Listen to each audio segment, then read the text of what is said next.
નારાયણ નારાયણ નારાયણ શ્રીમન નારાયણ નારાયણ નારાયણ શ્રીમન નારાયણ નારાયણ નારાયણ ભજમન નારાયણ નારાયણ નારાયણ ભજમન નારાયણ નારાયણ નારાયણ ભજમન નારાયણ નારાયણ નારાયણ ભજમન નારાયણ નારાયણ નારાયણ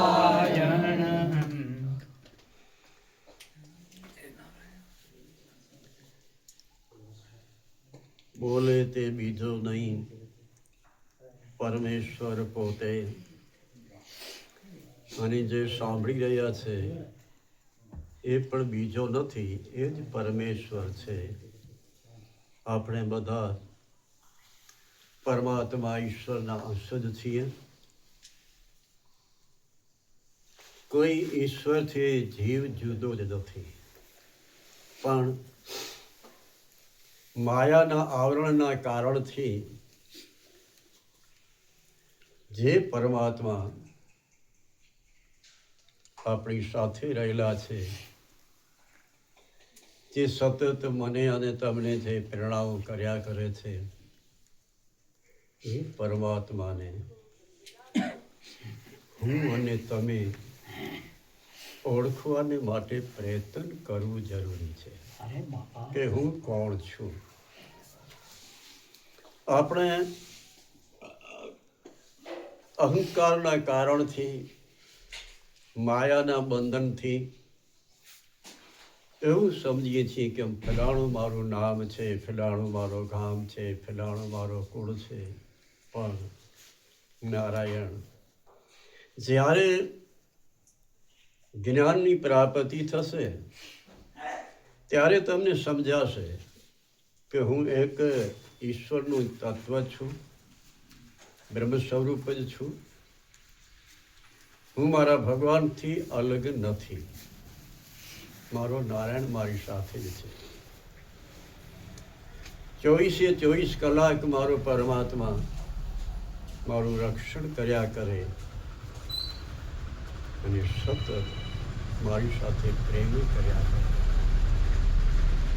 આવું ભાન ત્યારે થાય જ્યારે આપણે કોઈ સંતના ચરણ સેવીએ ત્યારે.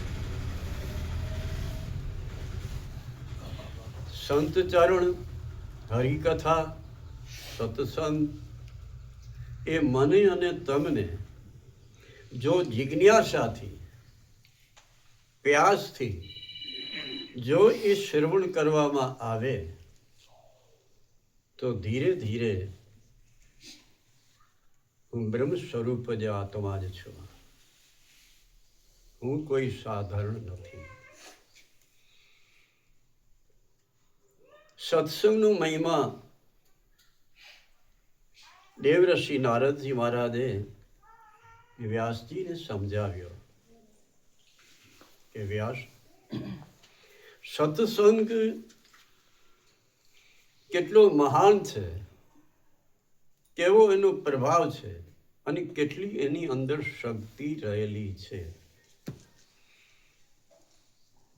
નારદજીએ કહ્યું કે વ્યાસ,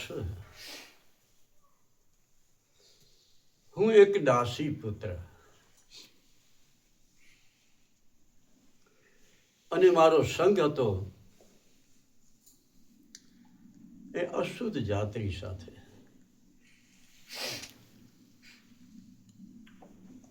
પણ મારા પૂર્વ જન્મના કોઈક એવા પુણ્ય હતા કે જેના કારણથી અમારા ગામની અંદર મહાપુરુષો પધાર્યા અને ગામ લોકોના જે વડીલો હતા એનું ધ્યાન મારા ઉપર થયો હું તો દાસી પુત્ર, છતાં પણ એક પૂર્વ જન્મની એક કમેણી હતી. એના કારણથી મારા ઉપર એનો બહુ પ્રેમ હતો, ભાવ હતો કે આ છોકરો કેટલો સરળ છે. પૂર્વ જન્મનો જે સંતસંગ કરેલો હોય છે ને બાપ, એ આપણા જીવનની અંદર બચપનમાં દેખાય. અરે અરે પૂર્વ જન્મનો સત્સંગ જો કરેલો હોય તો બાલપણમાં પણ આપણી આકૃતિ, આપણી આંખ, એ ગામના લોકો હોય કે બીજા હોય એનું આકર્ષણ ખેંચે કે આ કોઈ તત્વ જુદો જ છે, એવો ભાસ થાય. એટલે વડીલોની નજર મારા ઉપર પડી અને કહ્યું કે બેટા, આ સંતો મહાપુરુષો આવ્યા છે, એની સેવા તારે કરવાની છે. આ સત્સંગ એટલા માટે છે કે આપણને માનવ શરીર મળ્યો છે તો કંઈક ભાથો કરી લેવાની જરૂર છે કે જે બીજા ભાવમાં, બીજા જન્મમાં આપણને એ ભાથો મળે. એટલા માટે આ નારદજીની કથા છે કે પૂર્વ જન્મનું મારું કંઈક ભાથું હતું, કંઈક સત્કર્મ હતા, એટલે મારા ઉપર સંતોની દ્રષ્ટિ, વડીલોની દ્રષ્ટિ, અને તેથી કરીને હું સંતોની સેવામાં રહ્યો. સંતની સેવા અને સત્સંગ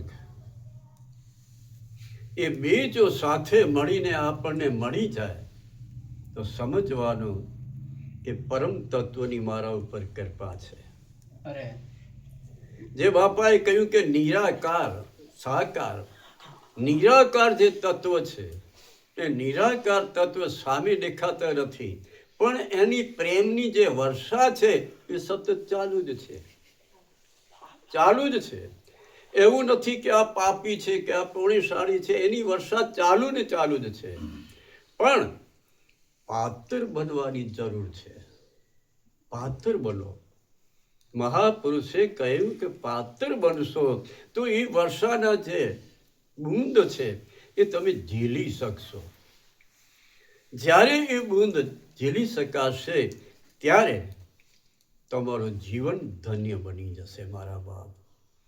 એટલે નારદજીએ કહ્યું કે વ્યાસજી, મેં સંતોની સેવા કરી, સત્સંગ થયો, ખૂબ ખૂબ કીર્તન કર્યો, અને મહાપુરુષોએ મારા ઉપર બહુ જ કૃપા કરી, બહુ જ કૃપા કરી.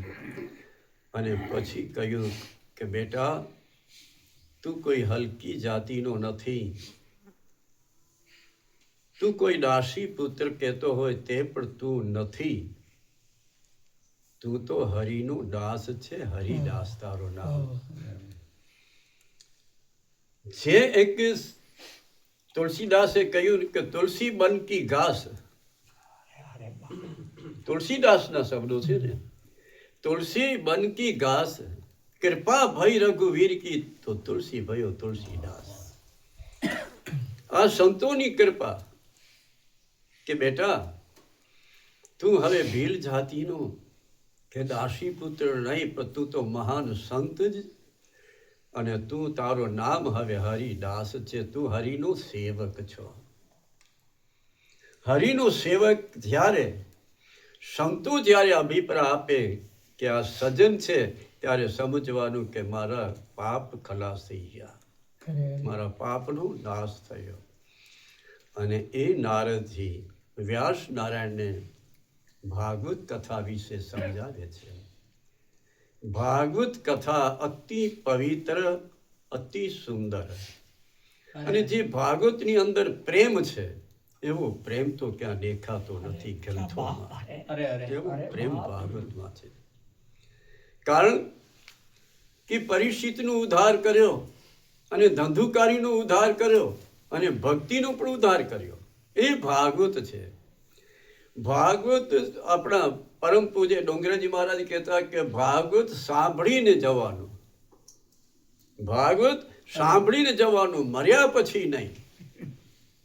અરે આપણું જીવન પૂરું થઈ જાય, મરણ થઈ જાય ને પછી કહી કે મારા દીકરા ભાગવત બેસાડશે અને મારી મુક્તિ થશે, એ વાતને ધ્યાન ન આપજો બાપ. ને કદાચ ધ્યાન આપો તો અજ્ઞાન છે. અરે અરે ભાગવત સાંભળીને જ જવું. કારણ કે જે ભાગવતની અંદર જે શબ્દો છે, જે આખ્યાનો છે, એ આખ્યાન મારા અને તમારા હૃદયની અંદર એ નવા નવા ફૂલ ઉત્પન્ન કરે મારા બાપ. એટલે નવા નવા પ્રસંગો આવે, નવા નવા સુગંધી ફૂલના આવે. કારણ કે ભાગવત તત્વ એવો છે એ જીવતા તારે છે.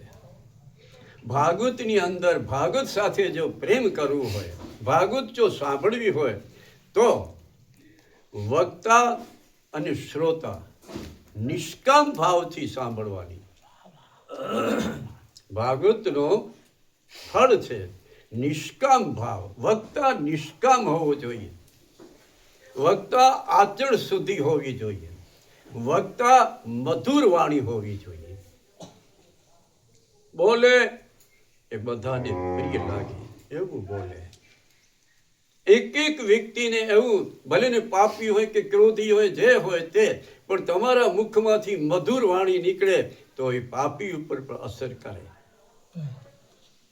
ડુરીજન ઉપર પણ એ અસર કરે. કારણ કે મધુર વાણી છે, પ્રિય વાણી છે અને સત્ય છે. માટે ભાગવત કથા જે છે એ વક્તા પહેલા તો નિષ્કામ ભાવથી, બીજો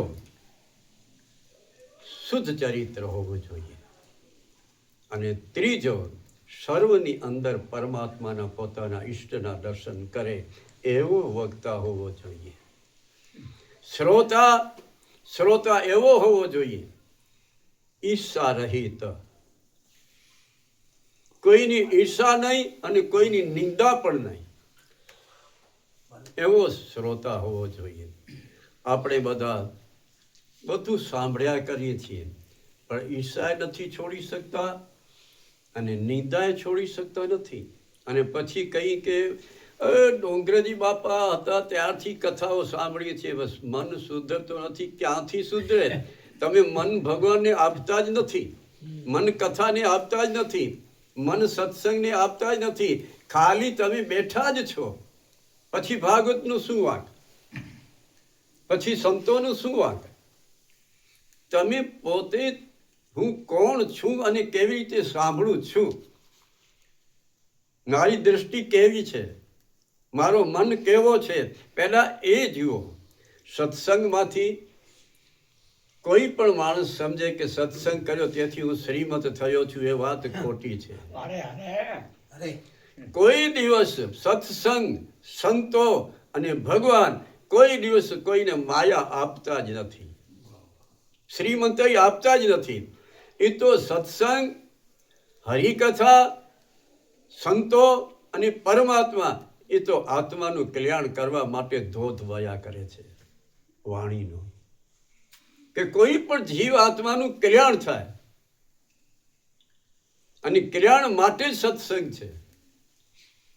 આપણે આપણું સમજતા હોઈએ કે મારી પાસે ધન છે, દીકરા છે, એટલે ભગવાનની મારા ઉપર બહુ કૃપા છે. કૃપા નથી, એ માયા છે.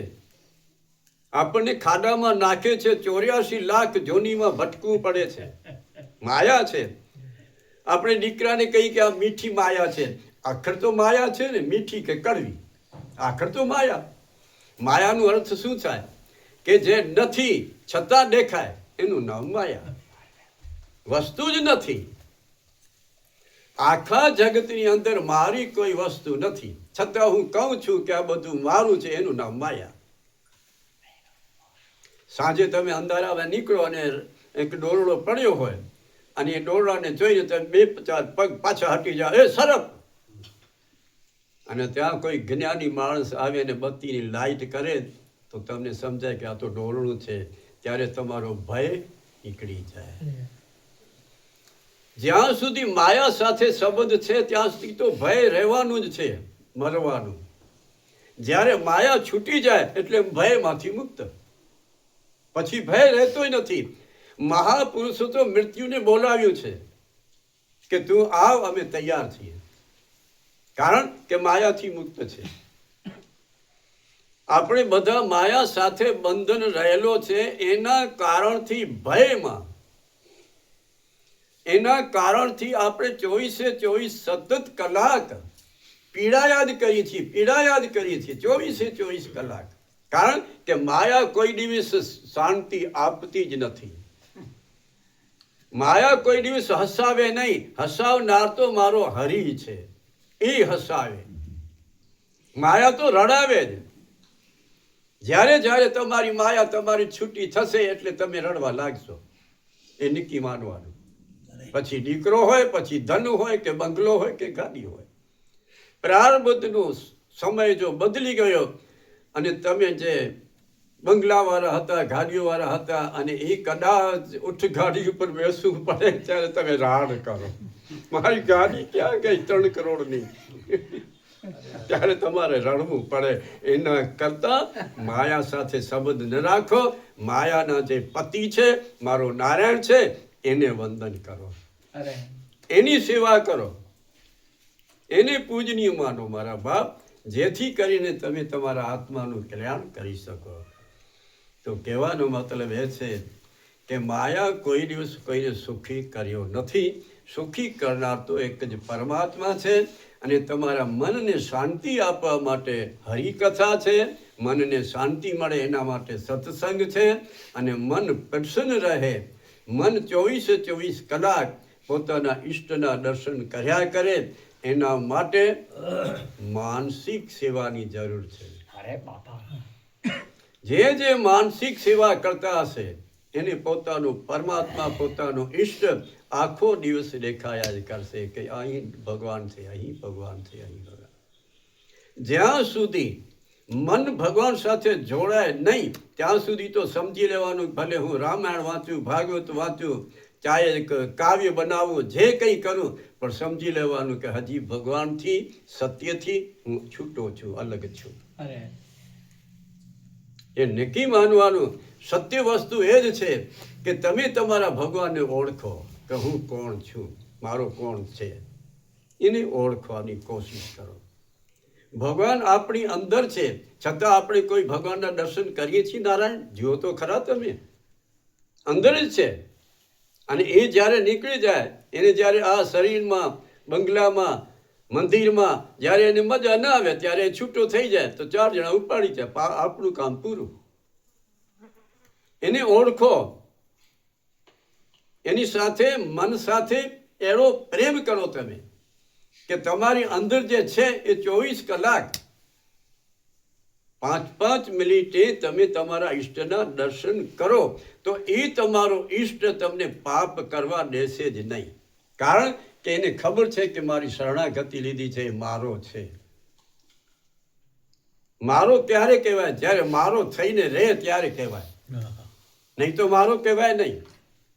બધાને આપણે કહીએ તમે તો મારા છો, પણ દીકરો આવે ને ત્યારે કહી દઈએ કે બીજા બધા દૂર દૂર, બાકી આ મારો દીકરો છે.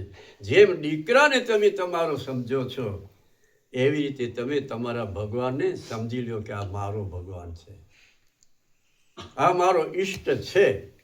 ધીરે ધીરે જ્યારે જ્યારે સત્સંગ વધતો જશે, હરિકથા, સંતોનું સમાગમ જેમ જેમ જીવનમાં વધતો જશે ત્યારે ત્યારે તમને ખબર પડશે કે હવે ભગવાન મારો નહીં, હું ભગવાનનો છું. પછી હું અને ભગવાન બંને એક જ છીએ. એ છેલ્લો પરિણામ આવે સત્સંગનો. બાપ આ છે સત્સંગ. ભલે હાણે ઘરથી મોડો થઈ ગયા, વણી કે સીતા